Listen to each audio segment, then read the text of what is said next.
Hello my people, the title of our story today is The Greatest Hunter. The opening proverb is, since hunters learned to shoot without aiming, kite learned to fly without perching. Once upon a time, there was a hunter named Dike. He wanted to be known as the best hunter in the land.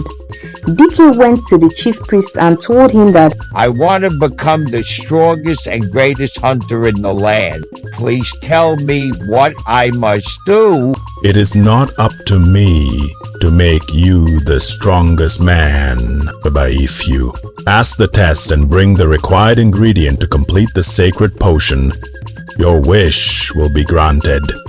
Let me warn you, this is an open contest.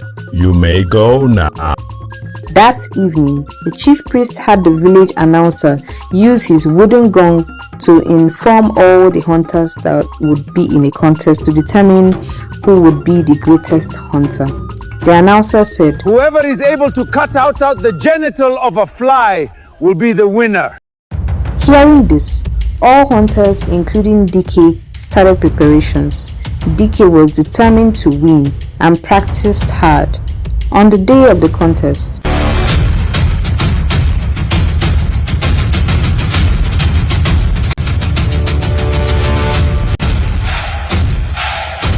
Each hunter will be tested with 3 flies, one at a time.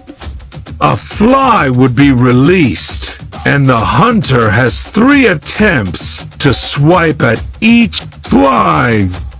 the best so far was able to cut a fly into 2. Then it came to Dike's turn. He cut the first fly in 2. The next one, he chopped up the head of the fly, and the third one, he chopped up the genitals. The crowd roared in applause. Dike was declared the winner. The chief priest picked up the severed genitals and used it to complete the hunter's portion for Dike. From then on, Dike was able to shoot down anything even without aiming. When Kite saw this, he shook his head and said, since this hunter can shoot without aiming, I have learned to fly without perching. Chatli!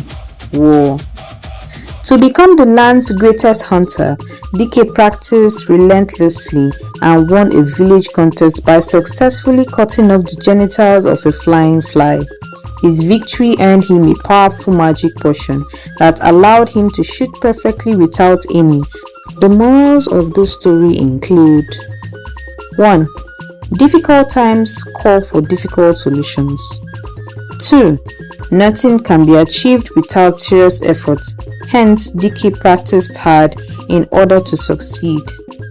That's the end of my story. I hope you learned a lot, because I learned a lot too. Have a wonderful evening.